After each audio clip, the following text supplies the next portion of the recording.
Hi, sir. In UAE, conditions always favor second batting due to dew factor. What will be the best idea to negate this? ಯಾತಕ್ಕೆ ಹಿಂಗಾಗುತ್ತೆ ಅಂತ ಕೂಡ ಅರ್ಥ ಮಾಡ್ಕೊಂಡ್ಬಿಡೋಣ.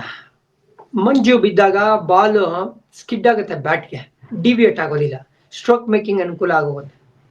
ಆಮೇಲೆ fielding ಮಾಡೋ ಟೀಮ್ಗೆ complete grip ಸಿಗಲ್ಲ, ಕ್ಯಾಚಿಂಗು fielding challenge ಇದೆ. ಆಮೇಲೆ ಬೌಲಿಂಗ್ ಟೀಮ್ಗೆ ಈಗ ನೋಡಿ, ಸ್ಪಿನ್ನರ್ಸ್ಗಳ ಬಗ್ಗೆ ನಾನು ಮಾತಾಡಿದೆ, ಅವ್ರಿಗೆ ಗ್ರಿಪ್ಪೇ ಸಿಗೋದಿಲ್ಲ. ಫಿಂಗರ್ ಸ್ಪಿನ್ನರ್ ಆಗಲಿ ಅಥವಾ ಮಿಸ್ಟ್ರಿ ಸ್ಪಿನ್ನರ್ ಆಗಲಿ ಅಥವಾ ರಿಸ್ಟ್ ಸ್ಪಿನ್ನರ್ ಆಗಲಿ, ಇದೆಲ್ಲ ಲೆಕ್ಕಾಚಾರ ತಗೊಂಡ್ರೆ ಆ ಡ್ಯೂ ಫ್ಯಾಕ್ಟರ್ ಇದ್ದೇ ಇದೆ, ಇಂಪ್ಯಾಕ್ಟ್ ಮಾಡುತ್ತೆ. ಟಾಸ್ಕ್ ಕೂಡ ಒಂದಂತಕ್ಕೆ ಇಂಪಾರ್ಟೆಂಟ್ ಆಗುತ್ತೆ. ಬಟ್ ಏನು ಅಂದ್ರೆ, ಈಗ ನೋಡಿ ಟೀಮ್ ಇಂಡಿಯಾ ಯಾವ ತರ, ನಿಮ್ಗೆ ಜ್ಞಾಪಕ ಇದ್ರೆ ಚಾಂಪಿಯನ್ಸ್ ಟ್ರೋಫಿ ಇದೆ ಯು ಎ ಇಲ್ ಆಡಿದ್ದು, ಎಲ್ಲ ಮ್ಯಾಚ್ಗಳು ನಾವು ಆಡಿದ್ದು ದುಬೈಲಿ.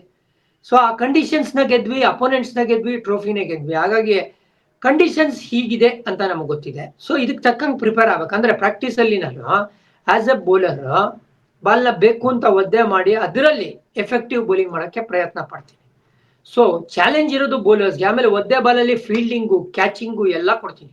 ಜ್ಞಾಪಕ ಇರಲಿ, ಈ ಲೆದರ್ ಬಾಲ್ ಇದೆಯಲ್ಲ, ಇದು ಒದ್ದೆ ಆಯ್ತು ಅಂದ್ರೆ ಇನ್ನೂ ಹಾರ್ಡ್ ಆಗುತ್ತೆ, ಇನ್ನೂ ಸ್ವಲ್ಪ ಸ್ಟಿಂಗ್ ಆಗುತ್ತೆ, ಕೈಲಿ ಕೂತ್ಕೊಳ್ಳಲ್ಲ, ಕೈಯಿಂದ ಜಾರುತ್ತೆ. ಸೊ ಇದೆಲ್ಲ ತಯಾರಿಗಳು ಮಾಡ್ಕೊಂಡ್ಬರ್ತೀನಿ ನಾನು ಏಷ್ಯಾ ಕಪ್.